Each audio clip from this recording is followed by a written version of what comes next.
Hello and welcome to another episode. I'm going to talk about Mario. Icon or fraud?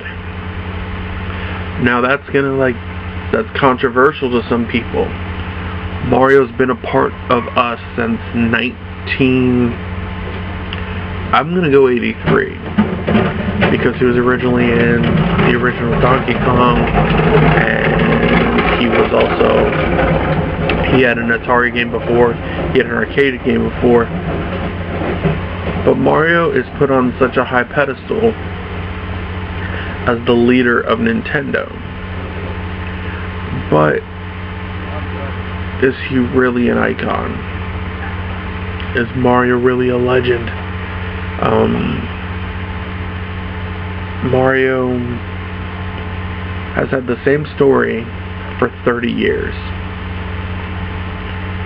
Now, in 30 years, like Link has had a backstory, Samus has a backstory, Sonic has a backstory. Mario has no backstory. Because almost every game that comes out, aside from like the Mario and Luigi Superstar, is the princess gets stolen and Mario has to come save her. You don't know where Mario's from. You don't know his backstory.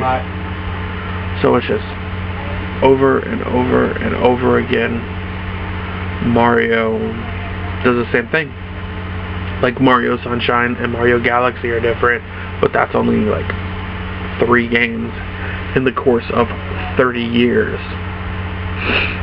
So since 1985, Mario has done the same thing over and over again, and I think people overhype Mario.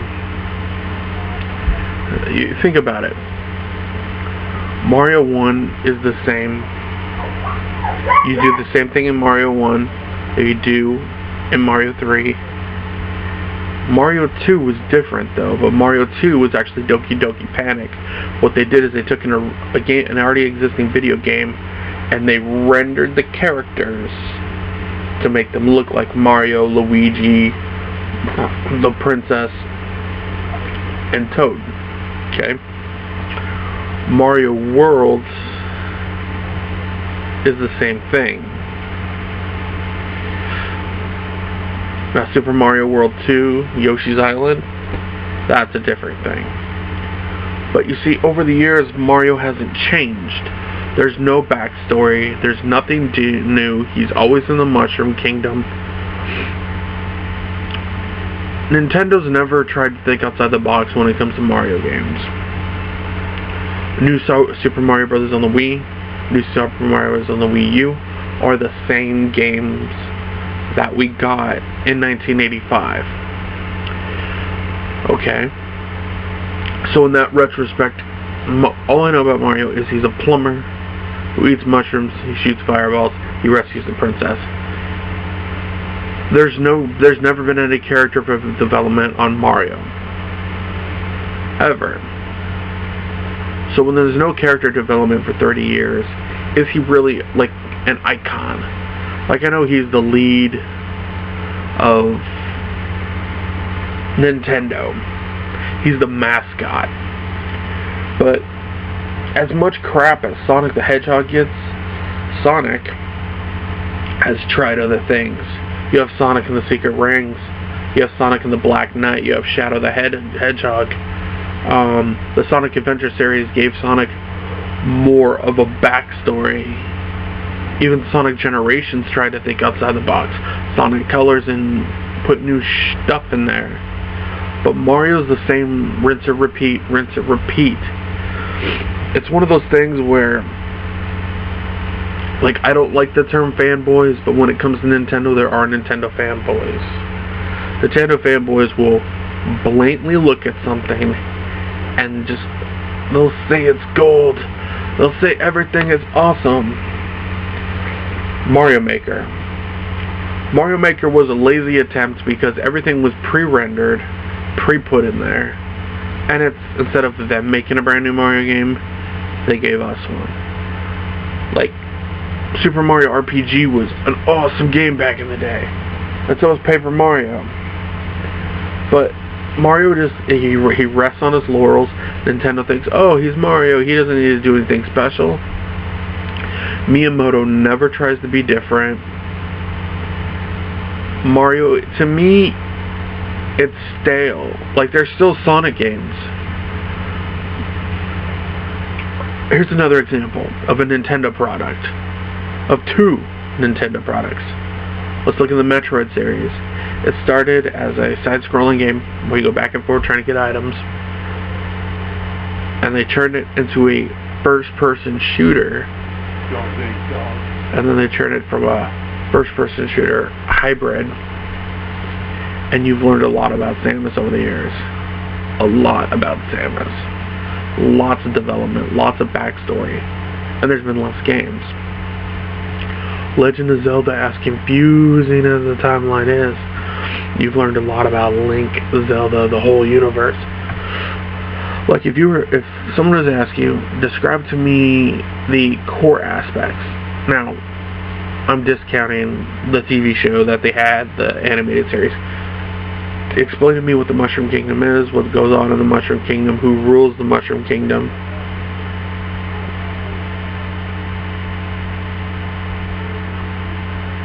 Explain everything.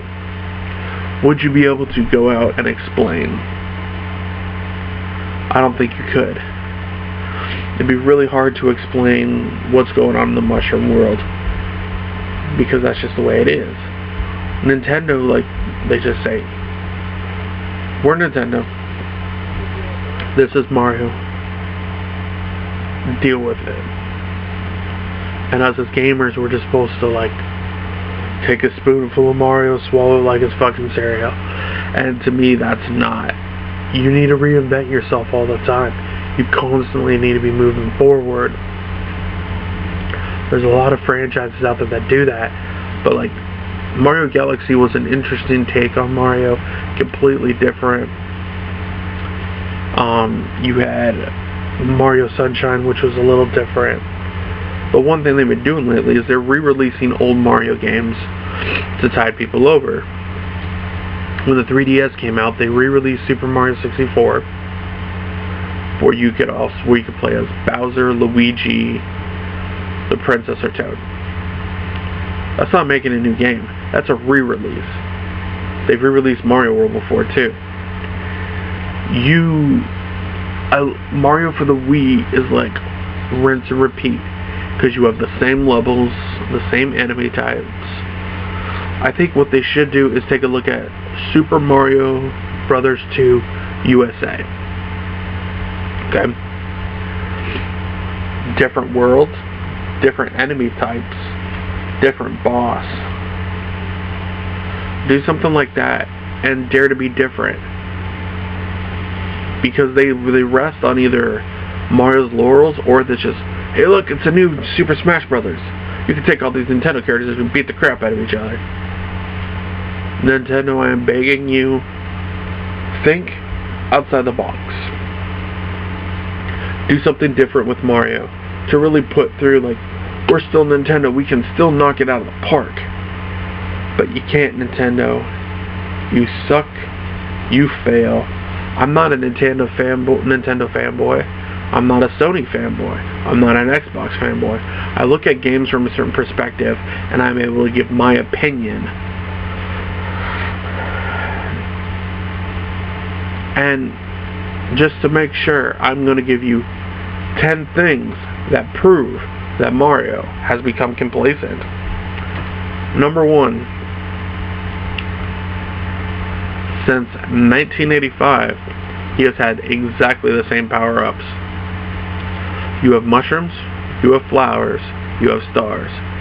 Nothing changes. Number 2, you have rinse and repeat the same storyline that you have had since 1985. Princess is stolen, go get her, from Bowser/Koopa. Number 3, enemy types are exactly the same, no varieties in enemies. Okay? Number 4, using the same worlds over and over again, whether it's Mario 3, Mario World, Super Mario Brothers for the Wii, you have the same style of worlds. Plant worlds, desert worlds, the Green Mushroom Kingdom. Okay. Number 5, no character development.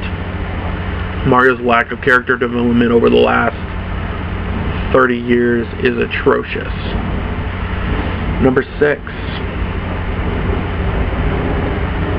not being able to move the story forward.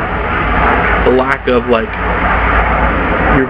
every story is like a reboot, so you don't know, like, what's a continuation of the story. It never happens. You never see it. Number 7. The 7th thing to show that Mario is very stale, very complacent, is Mario's attacks. Mario's attacks are always the same. Jump or do that little kick thing from Mario 64. Sorry, I got something in my... Number 8 on the list would actually be... Luigi's more entertaining than Mario. Go watch the Mario animated series or play with Luigi's Mansion. Luigi is so much more of an interesting character than Mario is. Number 9, to prove that Mario has become complacent, people care for Yoshi more than they care for Mario. And my final thing to show you exactly is, when's the last time someone was excited for a Super Mario game? Tell me. I don't remember a time when someone's like, oh look, a new Mario game is coming out, that's fucking awesome. People don't say that anymore. So is Mario an icon or is he a fraud? He's somebody that, an icon is somebody that is constantly changing themselves, making themselves better. I think the word icon, I would call him a video game legend, but the word icon is thrown away way too much. But I think Mario is a character who should be developed more, and there's a lot you could do, but they never do anything with it. So as a non-Nintendo fanboy, this is my opinion. Everything in gaming is subjective, but if you don't like what I have to say, well, then that's the way the world works. You don't agree with everybody all the time, but you might agree with me with some of the time.